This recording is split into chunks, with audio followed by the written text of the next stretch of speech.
नमस्कार दोस्तों, मैं हूं अंकित। ब्लूटेक ऑफिशियल के न्यू वीडियो में आपका स्वागत है।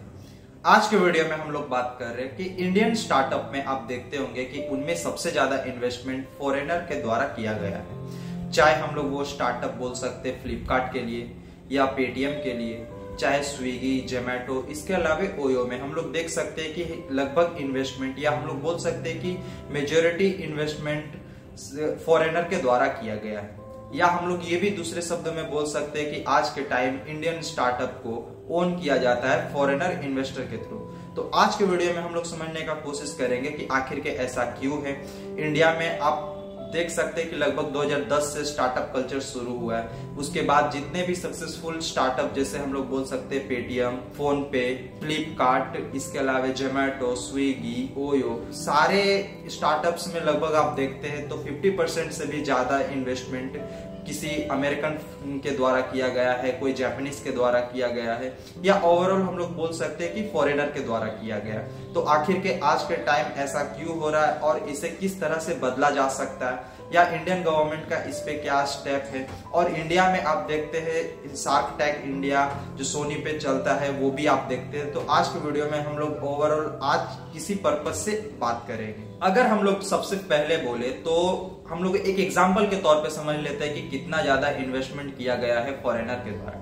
मान लेते हैं फ्लिपकार्ट एक स्टार्टअप है और फ्लिपकार्ट में लगभग 86% जो उसका पूरा वैल्यू है जो एक फॉरेनर के द्वारा ओन किया जाता है। और वही अगर हम लोग स्विगी का बोल ले तो स्विगी में भी 85% जो उसका वैल्यू है जो फॉरेनर के द्वारा ओन किया जाता है। इसके अलावा हम लोग पेटीएम का बोले तो पेटीएम में लगभग 70% उसका पूरा वैल्यू किसी फॉरेनर के द्वारा ओन किया जाता है। तो आप इस तरह से समझ सकते हैं कि इंडिया में जितने भी सक्सेसफुल स्टार्टअप है उसमें से सबसे ज्यादा इन्वेस्टमेंट या उसका ओनरशिप जो किसी फॉरेनर के द्वारा ओन किया जाता है। तो इसको हम लोग समझते हैं कि आखिर के ऐसा क्यों है। अगर मैं फर्स्ट ऑफ ऑल आपको बोलूं तो इंडिया में स्टार्टअप कल्चर लगभग 2010 या 2011 से शुरू हुआ है।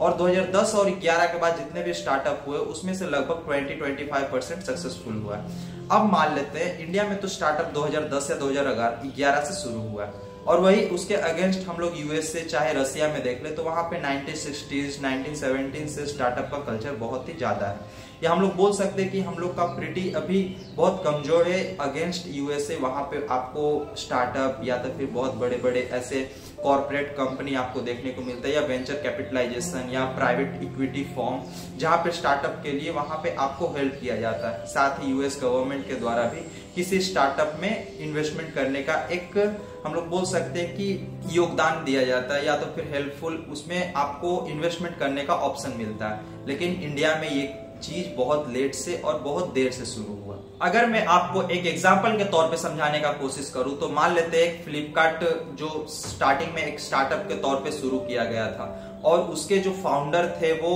अपना फंडिंग रेज करने के लिए यूएस के किसी इन्वेस्टर से लिए और वहां पे उनको $10 मिलियन मिल गया एज ए इन्वेस्टमेंट। अगर वही इंडिया में ये करते तो इंडिया में उस समय ना कोई प्राइवेट फॉर्म था, ना ही कोई हम लोग बोल सकते हैं वेंचर कैपिटलाइजेशन था, ना ही हम लोग बोल सकते हैं प्राइवेट इक्विटी फॉर्म था जहां से उनको इन्वेस्टमेंट मिल पाता।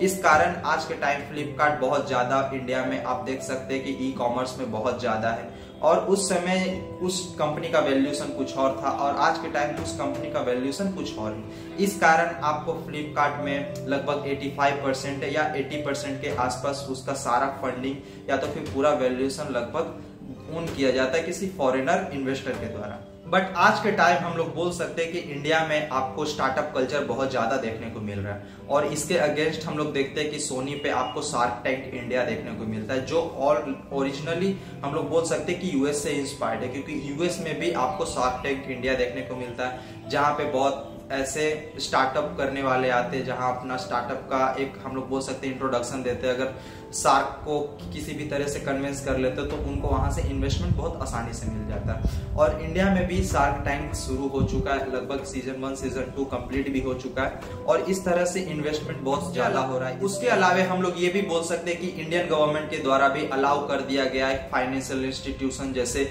EPFO, इसके अलावा LIC कि आप किसी भी इंडियन स्टार्टअप में आप इन्वेस्टमेंट कर सकते हैं। तो इंडिया में भी आपको स्टार्टअप कल्चर बहुत तेजी से देखने को मिल रहा है। बेशक उस स्टार्टअप में 20% सक्सेसफुल होता है, 80% फेल हो जाता है। 80% फेल होने का कारण भी बहुत ज्यादा है। बीच में आप कोविड देखने को मिल गया, कोविड के कारण आपको इन्फ्लेशन देखने को मिल रहा है। इस कारण बहुत ज्यादा अगर इन्वेस्टर का बोला जाए तो जो अपने स्टार्टअप्स में पैसा इन्वेस्ट कर रखे थे वो अपना अपना विड्रॉ कर लिए, और यही कारण आपको अमेरिका में सिलिकॉन वैली बैंक भी बैंकरप्ट होते हुए देखने को मिला। और वही अगर हम लोग पूरे इंडिया में ओवरऑल स्टार्टअप्स में इन्वेस्टमेंट देख ले तो आज के टाइम लगभग अगर इंडिया में 100% स्टार्टअप में इन्वेस्टमेंट है तो लगभग उसमें 80% किसी फॉरेनर इन्वेस्टर के द्वारा ओन किया जाता है। तो इस डेटा को आप आने वाले 5 से 10 साल में बहुत ज्यादा चेंज होते देखेंगे, क्योंकि इंडिया में जितने भी स्टार्टअप खुलेंगे अब लगभग इंडिया का अपना वेंचर कैपिटलाइजेशन हो गया है। इसके अलावा प्राइवेट इक्विटी फॉर्म हो गया है। इसके अलावा शार्क टैंक, LIC, EPFO, बहुत ऐसे बड़े बड़े फाइनेंशियल इंस्टीट्यूट हैं जो आज के टाइम इंडिया के नए नए स्टार्टअप्स को एज ए इन्वेस्टर के तौर पे काम कर रहे हैं। मैं आशा करता हूं कि आपको ये वीडियो इंफॉर्मेटिव लगा होगा।